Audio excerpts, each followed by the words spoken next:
Welcome to Dr. M's Vodcast, a vodcast with a mission to connect continuous improvement professionals across the world.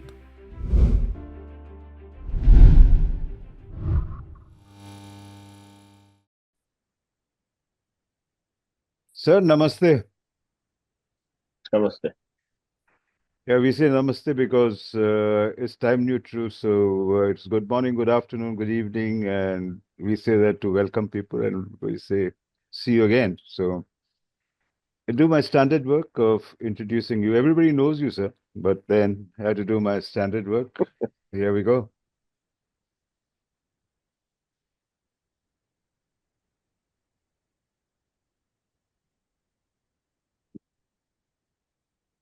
Right, sir. So this is Dr. M's Vodcast, and so you're on the episode 58. We started this about 2.5 years, 3 years ago, more as understanding various perspective across the globe and sharing it with the global community. And we'll be talking about trust, and I couldn't get a better person than you to talk about it. To understand trust from the applied behavioral science perspective. And there we go. Sankarasubramanyan Ramurthy, but I know that you would like to be called Shankar. Sankar.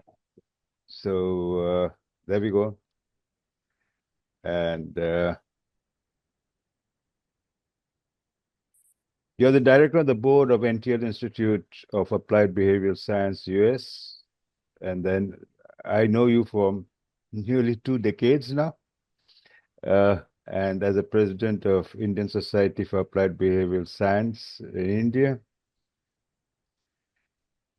And I can't forget reading this book, which was a masterpiece. And I love the sentence. The only thing that I'm certain about is my presence, I exist. It's a profound statement.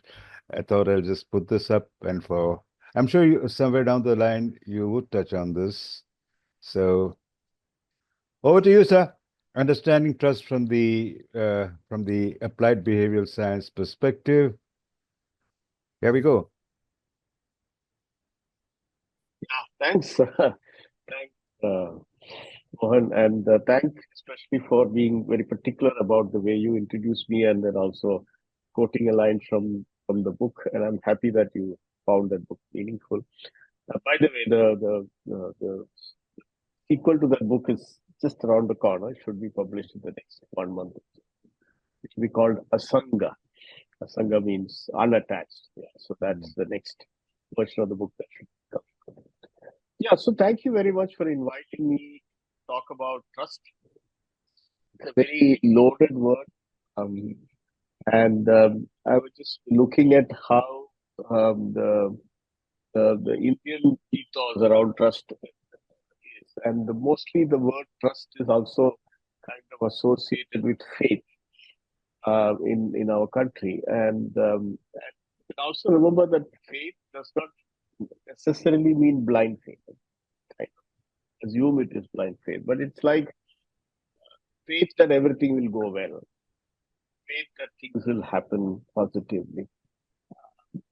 So it's kind of a hope, it's kind of a wish, and and then if you're religious, you might add by the grace of God. So so the trust is also ultimately a larger scheme of things which you are part of. So that's the very important perspective that the Indian philosophical construct brings in. But I'm going to talk more from a more Western perspective today because the applied science perspective I thought will be a meaningful addition to the sequel that you are doing on trust and the many different ways of analysis of trust that you are doing. So can I play my PPT? Yeah. Yes, sir. And because the movement disturbs the audio, so if you can help me to just be a little forward, that will be of help to us. Okay.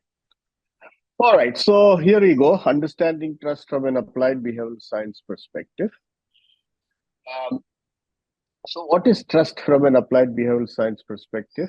So, trust is belief and acceptance in self, others, and things. So, in applied behavioral science, trust is not just belief; it's also belief and acceptance. So, it's not just that I believe that um, cigarette smoking is injurious to health, but I also accept it and then I don't smoke. So only when I do that, then it is trusting. Otherwise, it's just a belief, and we have many beliefs which we don't follow. So following a particular line of belief at the self level, and when we deal with others and with things in the world, that is one way of looking at trust, and that is a noun. And another way of trust as an action verb is when you have confidence, hope, and commitment shown through one's actions towards others and things. When I uh, convert that acceptance, that belief and acceptance into action, then it becomes trust in a verb sense, trust as action. So trust is both a noun and a verb, and it's important to understand that difference. So it's like if I say that I trust you to return any loan that I give you, that's a belief. Only when I actually give you some money and then you return it back to me, that that actually action of trust gets established. So it's important to understand that. Then how do we develop trust? So generally, there are different ways in which we develop trust. For example, words. So, for example, in the beginning of my life, and the words that my mother told me, my father told me, my teachers told me, I trusted them. And they said, this is good for you. I felt that, yes, I trusted and I felt that it was good for me. And this is not good for you. Don't do this, don't do that. So I trusted some of their words and I started questioning them later. But then initially, I do have to trust because I'm dependent on them.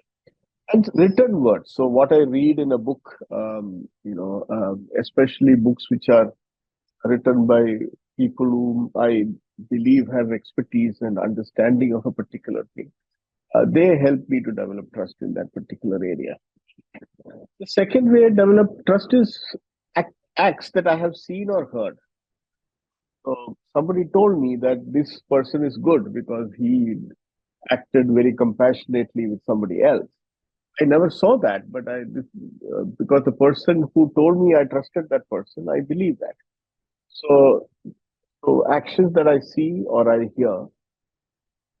Then the other very prominent way of development of trust is experience. So it's called in Sanskrit we say pratyaksha pramana. That means something that is right in front of your eyes and you experience that, and that's the most powerful way of either to trust or to distrust. So the emotional and the cognitive impact that I have from an experience. So, for example, if I have a very positive emotional and cognitive impact with you in this dialogue, I trust you, and then you call me another time, surely I'll say, yes, Mohan, I'll come. But if I have a negative experience from this dialogue, I might be hesitant to do it next time. So the impact of an experience, not the experience itself, but the impact of the experience emotionally and cognitively has a big contribution to the development of trust on the other person or the other thing. Then logic or rationale. So, for example, if I see a fire if I see a smoke coming out from a building, then I say there is fire. So it's an inference that I make based on my belief that there cannot be smoke without a fire. So and I use a logic or a rationale to kind of support that. Perception, and it is the immediate perception or inference, both ways. And very significant amount of trust we human beings have is intuitive trust. By intuition, we trust. We just trust somebody or distrust somebody, first instance. For example, I see somebody. For example, I see somebody who's suited, booted, looks very smart and nice, speaks very nicely. I trust that person. If somebody is dressed in rags and unshaven and speaks in a very colloquial tongue, etc., I probably immediately distrust that person. So there is an intuitive element of trust, and unfortunately, I would say that many of us fall into that. Either we become gullible, or we become intractable, and we don't, and we have very strong opinions about others based on that intuition. Is that Mohan? You will ask me questions, or you will? I'll just continue to speak. Or how do we do this?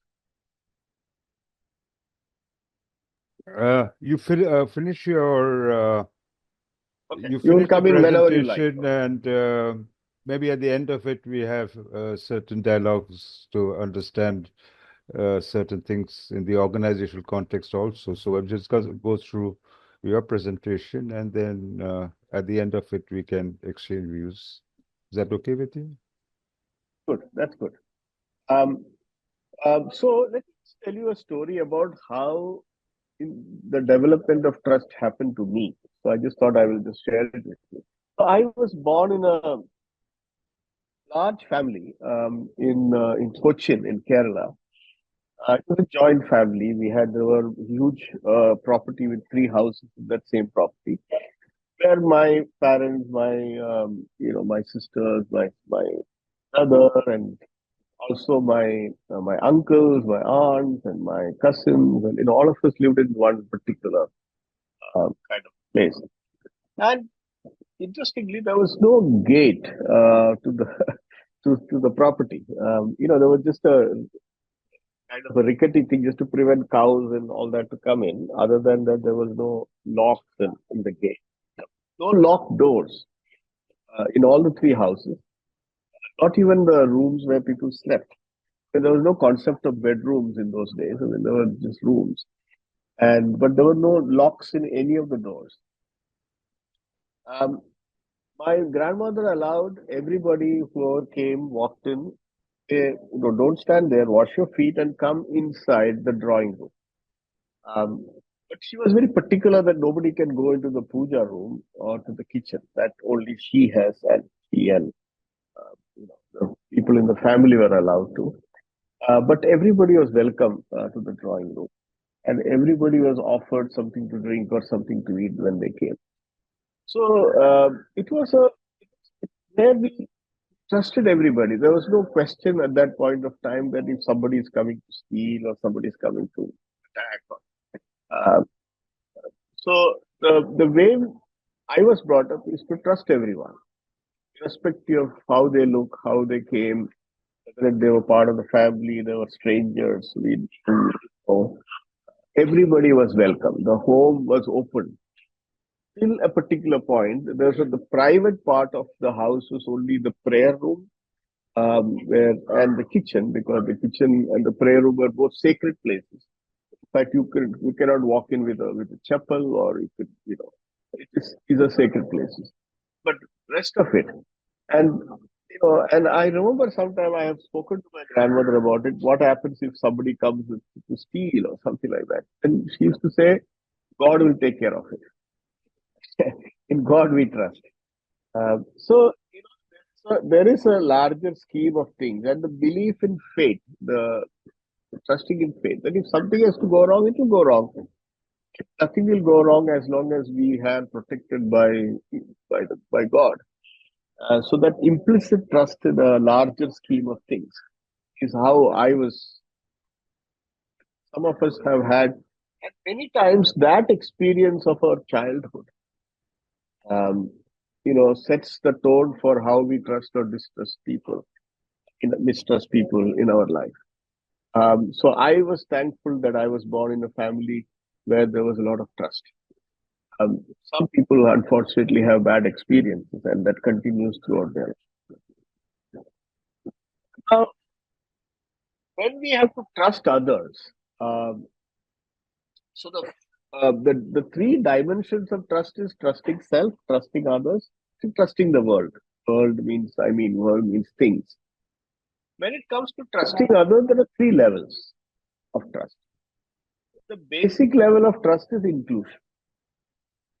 So it's like a shared membership. So I would say, oh, Mohan and I are in similar fields. We both work as consultants, similar in organizational change, etc. So there is some common membership. There is a cross section. There's a place where we, intersect. Social identity. You are an Indian. I'm an Indian. Maybe we go into more specifics like you're from this part of the country. I'm from that part of the country. So the social identities that you hold as a person, age, gender, different forms of social identity, and experience, what background you come from, what background I come from. So this level of trust is very basic. This level of trust is basic to the extent that we can work together, we can do assignments together. There is a sense of I respect your competence in your field, you respect my competence in my field. Oh, sorry, that comes next. Only just the level of inclusion. Then comes competence. So whether I trust you with the work that I want to give you, whether I trust your expertise, whether I respect your authority in certain things, and how do I perceive your status. So it moves from inclusion to the next level of competence. So while I can invite you to be a member of my team, whether I'm willing to give you responsibilities, whether I'm willing to trust you with a certain authority to take some actions independently, depends upon how much I trust your competence, how much I trust your track record, and how much I respect you from your that you do.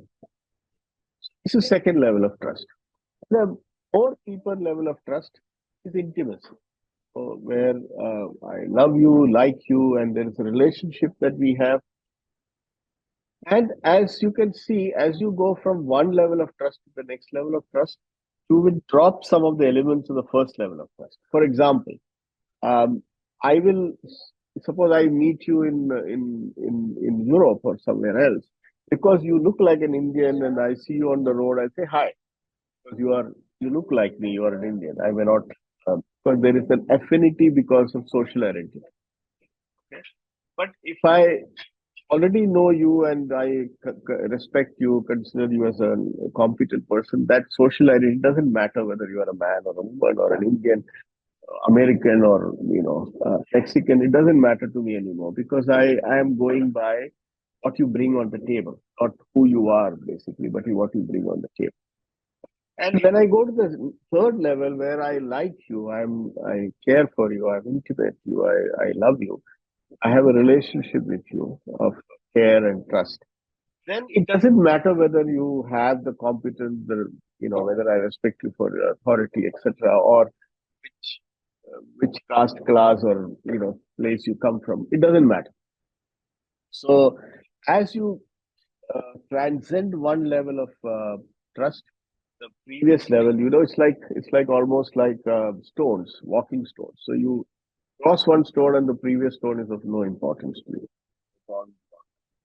Of course, it can happen that I'm at an intimate relationship with you, but then there is a breach of trust, and then we can go all the way back to inclusion or even exclusion.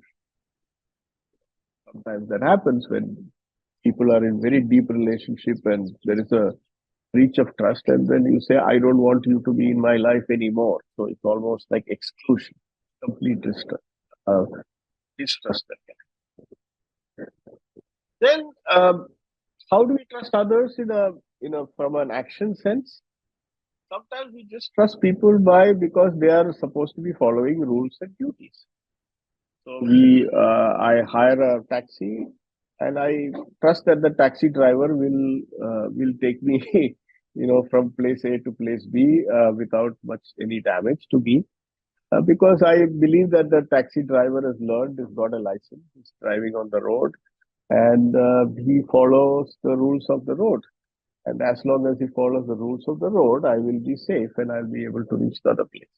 I mean, and we do that with many people. You sit in a plane or taxi, bus, many. We go to a restaurant and eat some food. We We just go to a restaurant, eat the food without checking whether it is poisonous, right?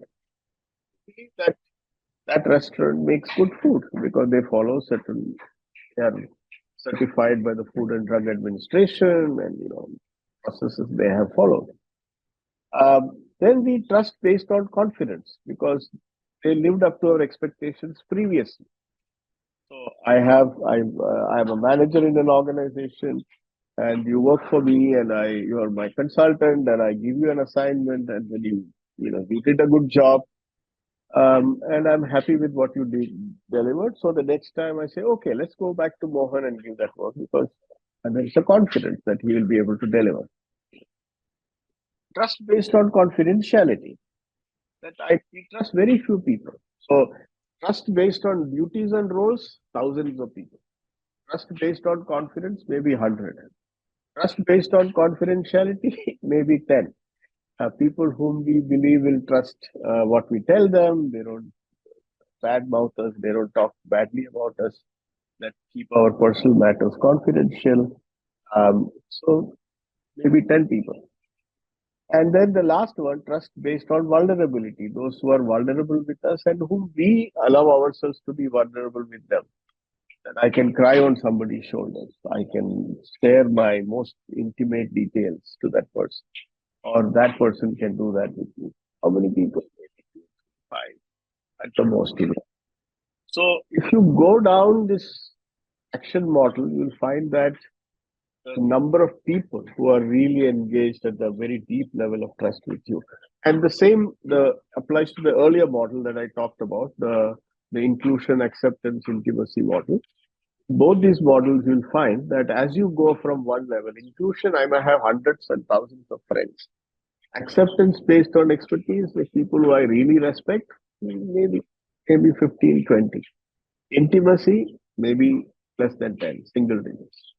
And similarly here, trust based on duties and rules, 1,000, and confidence maybe 100, confidentiality maybe 10, and vulnerability maybe 2 or 5. So that's what happens to all of us in terms of how we trust others. Then trusting the world. How do we trust the world? So trusting people is one thing, but trusting others in the world. One is consensus reality. So we believe that carrots are good for health. We believe that potatoes are not very good from a health perspective. Why? Because it's consensus reality. And it might change. Tomorrow, maybe there's a research report which says potatoes are the best thing, it's a superfood. Then it might change. So it's a consensus reality which I follow based on whatever is there in social media and stuff like that. Upbringing. So if you are brought up in a Brahmin family, you are told that, look, eating meat is not good. Killing animals is ahimsa. So vegetarianism. So how you are brought up in the world, there are certain things that you consider good in the world and certain things that you consider bad in the world. What do you call? And it's also culture based. For example, for me, the best way to eat food is with my hands, right? But for a European, that's the worst way to eat food. So it's your upbringing. Start with mistrust or trust till proven otherwise. So again, your upbringing, like I told you my story, that my grandmother believed in trusting everyone who walked into our house. And she believed that they came because there is a reason. And they came because they were meant to come to our house. And she believed that nobody will do anything to us as long as there is God protect us. So that's starting from a position of trust till proven otherwise. But it can also be the other way around, where you can say, I will not trust anyone till such time that person proves himself, herself to be trustworthy. Attitude towards trust, whether it is just a belief or whether I actually put that belief into action. Is it a noun or a verb? How do I act on my trust? If I believe that cigarette smoking is injurious to health, do I stop? Or I still continue and keep that belief on? previous experiences, what has happened. I think I talked about that, the emotional impact of it. And lastly, matters of faith, written in the Bible or the Quran or the Gita or whatever that you want, whatever book you follow. It's a matter of faith. It's unquestioned, like my grandmother's faith in God. So it's trust, but it's a very high level of trust. And it's unquestioned or unquestioned kind of trust. Trust in self. So you have a whole range of trust within self. One end could be narcissist. You believe that you are God's gift to mankind, and there is so it's almost like you are the ultimate. What do you call that? Ideal man or ideal woman or whatever. Or egoism on the other end, self-depreciation. I'm an imposter. An imposter syndrome that I just happened to be at the right place at the right time, so I just had luck. I really don't think I'm good at anything. I don't trust my own abilities. I don't trust my own, behaviors. I don't trust my own thinking. So that's at the other end of trust.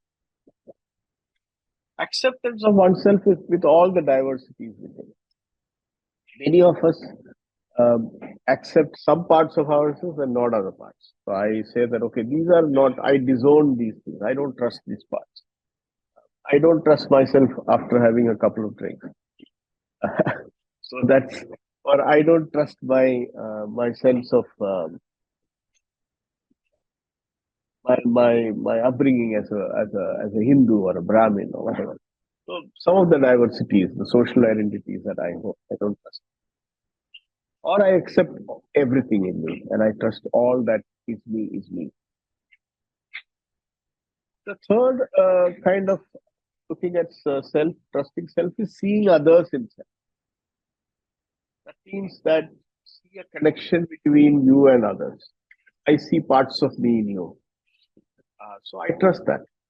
And I see that, look, I mean, everybody is like me. I mean, we're all human beings. At a basic level, we are fundamentally the same. Maybe there are certain things that you emphasize more, and there are certain things that I emphasize. Hence, there's some little bit of a gap here and there, but basic construct or what we are made of is fundamentally the same. The last level of accepting self is shifting the locus of identity from social self to personal self, and then to finally to saying that I'm Brahman or I'm an unconscious being or I'm core of the world. So it's like saying that, okay, I accept myself in my role, for example. I can say that I trust myself as a manager. I trust myself as a husband, as a father, brother. So in all the roles that I play, all the social identities that I hold, I trust myself. The next level is to say, I trust myself as me, as a person. I trust myself to be able to hold the integrity of who I am as a person. And then the ultimate level is to say, I trust myself to be true to the fact that I am consciousness itself. I am a conscious being. And I trust that level. So it's the three levels of identity, going deeper and deeper into oneself. And I can trust that. So that's the way in which you look at personal trust, how you develop your own individual trust. Most of us remain at the level of either being a narcissist or an egoist, and it varies from time to time. Sometimes I'm very narcissist, sometimes I'm in depression, kind of thing. Somewhere in between. Few of us who have worked on ourselves will have more acceptance of oneself and accept all the diversities that we have. Very few of us will be able to see ourselves in other people, and to that extent trust others because we trust us. And very few, I suppose, you who are really sages or monks or who are really established in a very deep level of trust can see themselves beyond their body mind, beyond their spiritual self, and see themselves as one with whatever you call it, one with the divine, one with God, whatever, or very core of being. Okay, so now let's look at what is the relationship of trust to the world. How do we? What happens when we trust? So, what's the bright side of trust? The bright side of trust is willingness to take risk. If I trust you, I will be willing to take some risk. If I trust myself that I will not fall, I'll be willing to walk on the ledge. If I trust that the bungee jumping equipments are good, I'll be willing to take that bungee jump and enjoy that jump. So I'll be willing to take risks in life if I am willing to trust. If I don't trust anybody, nothing, no one, then I have to remain inside my house, because if the moment I step out of the house, there is a risk involved. I will be able to deal with uncertainty and ambiguity in a much better way. Even though things may be uncertain, but I trust in the general sense that I can manage. Even if things go wrong, I can manage. Or, like my grandmother, trust the great power. Handle polarities with ease. That, trusting the opposites. So, for example, I need rest and I need to work. I need money, but I need to also have fun in my life. Okay. If I trust my ability to have the right level of fun and then focus on my work, and similarly, I trust my ability to know, okay, fine, I've worked too much now and I need to just take a break. I have the trust in myself to manage these polarities within myself, then it becomes easier to play that game, to swing between one end to the other. But if I don't, then if I get into work, I become a workaholic and I just don't know how to get out of it. Similarly, if I get into play and fun and partying and stuff like that, I go too much into it. I don't have an ability to get out of it and get into some serious work in my life. So it becomes difficult for me if I don't. So trusting helps in holding the polarity. Thanks. Willing to forgive and forget. So if I trust, I say, okay, people make mistakes. It's okay. I make mistakes and I forgive and forget myself. And similarly, I can do that with the world. Accepting free will and freedom and acknowledging when it is not. So I know that there are certain things that I have free will. I can choose to do this or choose not to do this. I can choose to have this conversation with you, or I choose not to have this conversation. I have that free will. I know when I can, and I know when I don't have that free will. I have to do certain things because I am duty bound to do it, or if I don't do it, I'll be in trouble. So I can also accept that and acknowledge that. And also, if there's a brighter side of trust, is that you trust larger power, you trust in something that is much beyond you, which you can't understand, but you believe that there is a purpose, there is a meaning, there is a reason why you are here in this world, why you are doing what you're doing. So you trust that. The shadow side of trust, that you could be exploited and manipulated. So people, if I trust people too much, I can be exploited and manipulated. Or I can be exploitative and manipulative of others. My vulnerability can be abused, might use it against me. Misconstrued loyalty leading to condoning unethical behavior. So if people who show trust in me and I kind of become very loyal to them, then I condone their unethical behavior. This happens many times in organizations, that people who, managers who blindly have faith in their employees, and even if they do bad things and unethical things, those actions are condoned. And then it becomes part of the culture. Then it becomes too difficult to remove that. Negative impact on performance. So it's like, I trust you to do the job, and even if you do a miserable job, I condone you for that. And then that means that we have a downward spiral of performance. And then basically, I accept mediocrity. high emotional impact due to breach of trust, leading to mistrust, feeling of rage, vengeance, resentment, and meanness. Sometimes when people, somebody, there is a breach of trust, people become very mean, very vengeful. It's almost like, now I want to see the end of you kind of thing. It's like a road to perdition. It's almost like what do you call, one agenda in your life. The hate overcomes you, and it overpowers you so much that um, you lose sight of every other good thing that happens in life, and can be very painful for people to watch. I have seen people destroy themselves in the bargain because somebody breached. So this is it's a very negative and highly destructive impact that the shadow side of trust can bring into.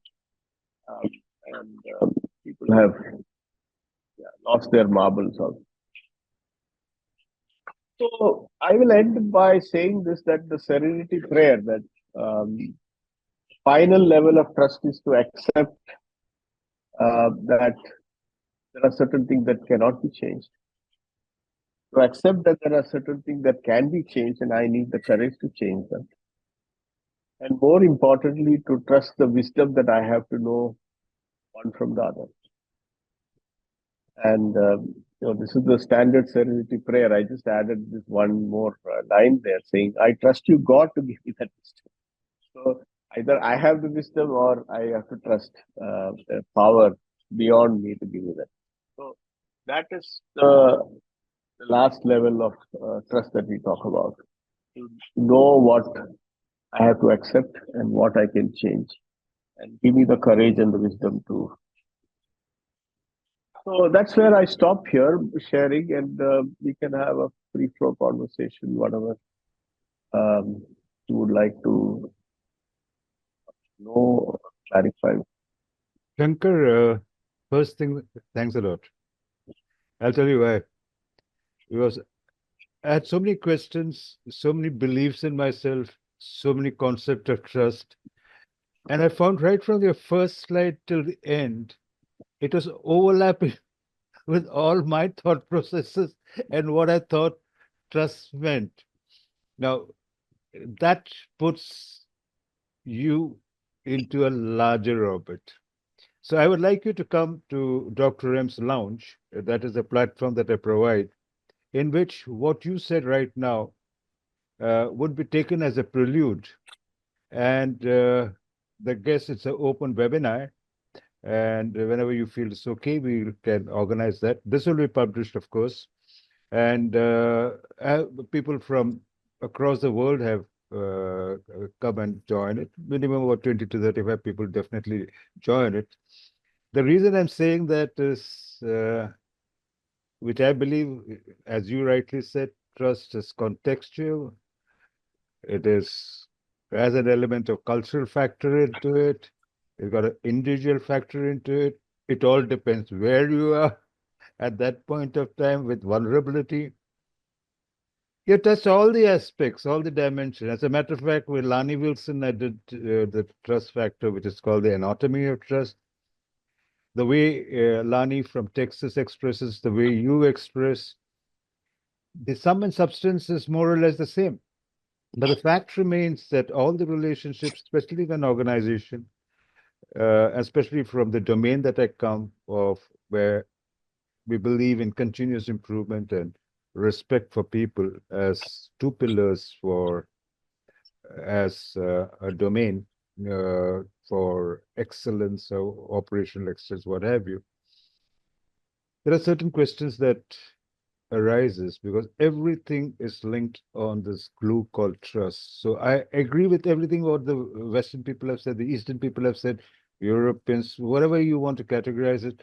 But I said the only glue that you have is the trust factor. And then, as you rightly said, there is a scale of trust, for probably now the Likert scale can go beyond the Likert scale to find out that. And then you got various other aspects that comes from your expertise area, which I don't have to get into is in which stage of Maslow's hierarchy of need are you in, whether you go to the motivational factor, Deci and Ryan, or all these come about it, and you are an expert in training leadership, developing people. And what I've seen over the last 3 years and whatever background I have is everything revolves in an organization. I'm talking about an organizational context.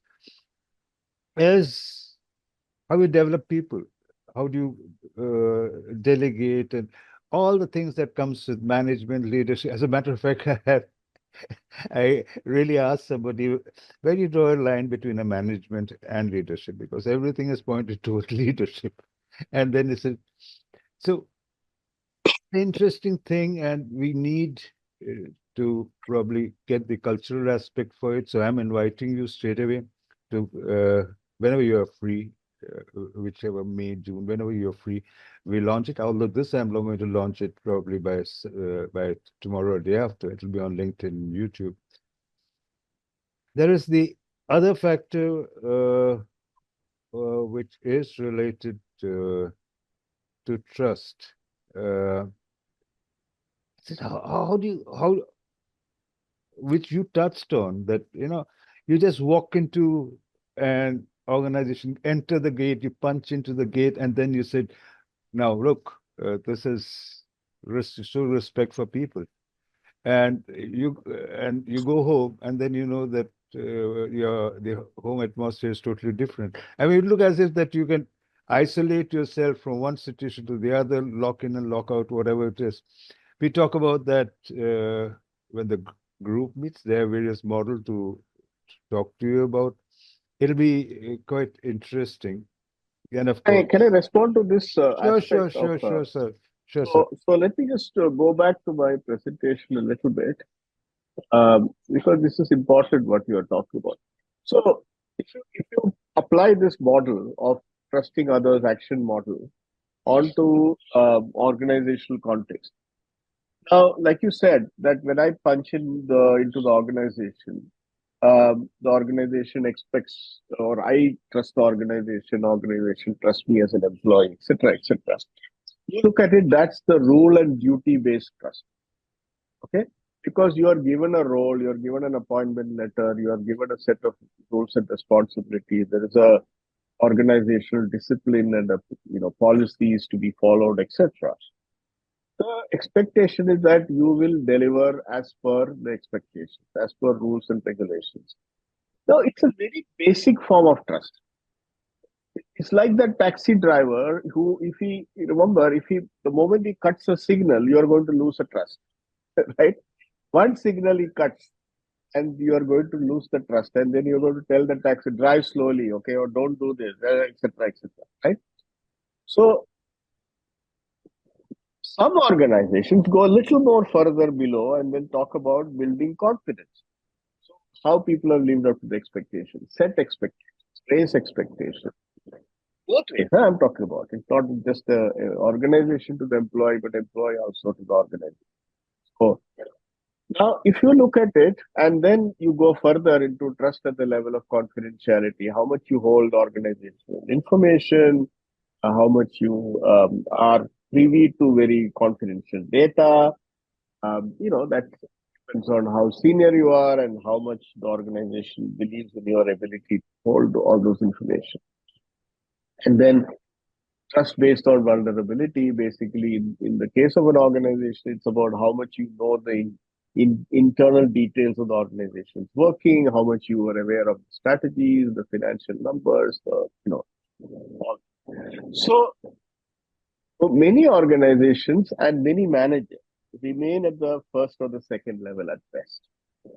Very few leaders, that's where the leadership comes in, go into at least the level third, where trust, confidence, build confidentiality, let the team work together as a team. You know that, some of the managers, you basically, like, if I have 5 people reporting to me, what I tell number 1, number 2 will not know. So I create 5 silos and then operate, right? But if I'm really believe in teamwork and people working together as a team, then I bring everybody together They didn't build confidentiality in the team, trust each other, etc. So just a point that you talked about management and leadership and organization and employees, you can use this model to see where management ends and where leadership begins. You can see that from this. Just I thought just I will add this perspective. That's perfect, sir. Because I'm just throwing up the points so that people catch on to it. Is the conflict between the organizational interest and self-interest, which is rather conflicting. And there are people, uh, especially people in our domain of consultants, and especially many of them who are internal consultants. They are really squeezed because what do? They know theoretically what you're supposed to do, team building, blah, blah, blah, blah, blah, blah. And then they know that their self-interest is at stake if they go against the boss. So the external consultants can always say that, okay, if you don't want me, I'll take somebody else. But the internal consultants have another problem because they have to get foot to the table. Now, there is this conflict that is going on. I'm just putting it as a point, and so that when you are in the lounge, and I would like people to talk about this, is there's such a sway and such a sweet thing that we have to move from the I concept to the we concept of building a team. Come on.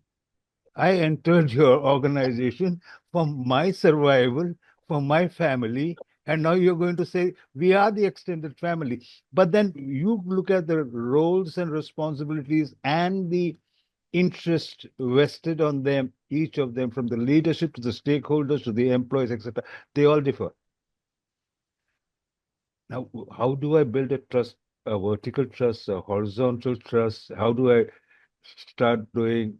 Now, faith doesn't come into it. It becomes a question of survival at some point of time, like what we're going through right now, with all the turbulence that is around, uncertainty that is around, with AI coming into the picture. I don't know from where all that comes, how artificial is the intelligence, that also I really don't know. With all this technological disruption and dystopia and all that, if we have, I wouldn't know. I'm not very clear about it. Trust in God, we do. And there again, uh, the trust factor. Are we going to move by saying trust, belief, faith? You made a clear distinction between belief and trust. And what I really love about it is you distinguish between trust as a noun and a trust as a verb. I mean, this differentiation is something that I learned right now. At some point of time, do you think it has to just move around the fate? I wouldn't know where we are.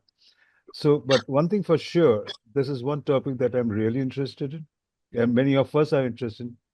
Now, this is for us at this phase of our life. To be very frank, I don't understand my millennium kids. I don't understand my Gen Z. I just don't understand them. I don't understand their language. I don't understand their body behavior. And I don't know what they're communicating. So, how do I build trust, faith, belief? You understood your grandmother very well, but my kids don't have even time to even talk to me. They say, why don't you send me a message? Why are you wasting my time? Now, that's another fluid area of human relationship, bringing up a family. I mean, whatever it is, including the extended family of a factory, because the leaders of today have to deal with the millennium kids. And I strongly believe that we, in our generation, are going to be the bridge to fill the gap or not fill the gap. I'm just putting it as a topic and not referring it to the trust factor. Maybe many of the trust factors that you really scaled would remain between the third factor of relationships, etc., etc. But it has expanded so much with technology, social media, etc., etc. I wouldn't even know whether you would agree to your grandmother by saying, let's talk about it. You won't accept any of her words. And let's talk about it. Let's be logical about it. You understand where I am coming from. So Yeah. So just to say to that is that, see, like you said, I mean, I don't understand the millennials, and I don't trust them. Uh, so I didn't use the word whether trust, sir. I never use. okay, you don't understand, so hence And you yeah, don't know whether to trust. So the point is that whether where is the process of trust anchored on? So I'm sorry to sound very old or whatever, but there is a world in where the trust is anchored on relationships. Like for example, when I grew up, my grandmother is my grandmother, so the relationship between me and her was the one that made me trust her. Of course, I mean, I questioned her later in my life, etc. But that relationship was the primary. So it's like if I will trust that I have selected an employee into my organization through a process of selection, and the person has got the relevant qualifications, experience, etc. to come to me, I will trust that person implicitly till such time the trust is broken. So where is the trust beginning? Is the trust beginning in understanding or the trust beginning in relationship? So that's also an important point to look at. So some of us start with a relationship based trust, and then it gets proven based on the confidence that comes in, experience that happens, or the opposite experience that happens, etc. Some people the other way around. That you prove it to me now, your behavior, that if I can understand how you operate, then I will start to trust. So the other way around. It's like I'm sure you experienced it when you went to consulting with say lean or whatever the methodologies that you adopted. Initially, many people said, "Prove it to me that lean works." Till that time, I won't trust you. Or some people said, "Okay, Mohan, we trust you as a person. You have been we know you, and we value the relationship that we have. Okay, you are bringing in lean. I don't know anything about lean, but because you're bringing in and you're saying that, look, this is the thing that works for us, I'm willing to trust you." So, where is your gate of entry into trust? I think is an important concept in the aspect of trust.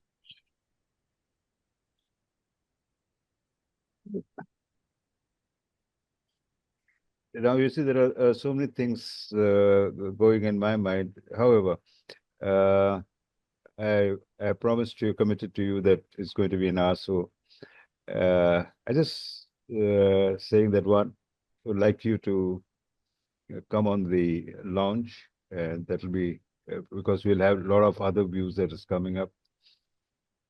What I really liked So we can about work out a date, not immediately, but I think maybe in May no, or something. I think we can what work out a date. what I normally do is once we record this and I put it, we give them a time of 8 days because many of them Okay. don't fit into the time zones, but they send us the questions, and then then we can interact on this.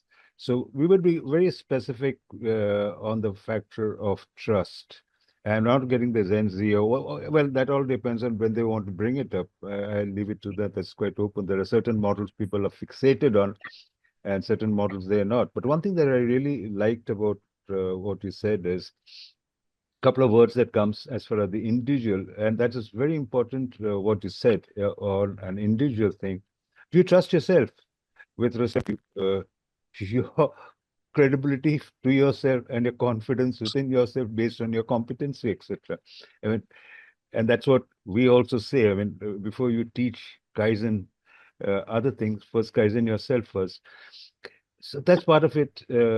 And later part of it is the vulnerability and valor, vulnerability, etc., and how do you negotiate uh, the organizational context, and a lot of thoughts come into it.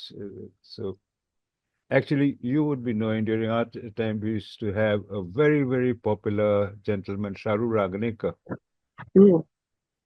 He's and taught me in TISS. Yeah. I mean, we had a very good relationship, and he used to say "Survival in an Executive Jungle." That was the book that he wrote. Of course, he wrote it in context with Indian context, but it's true now across the globe.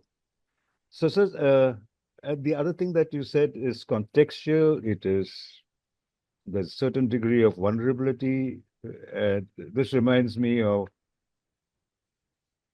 how much is transparency, how much is opaque. So the confidentiality aspect of what you touched on there also has emerged, which I strongly believe that being transparent and truthful, that's quite okay, but then we know to what degree in the commercial world per se is different from the personal setup.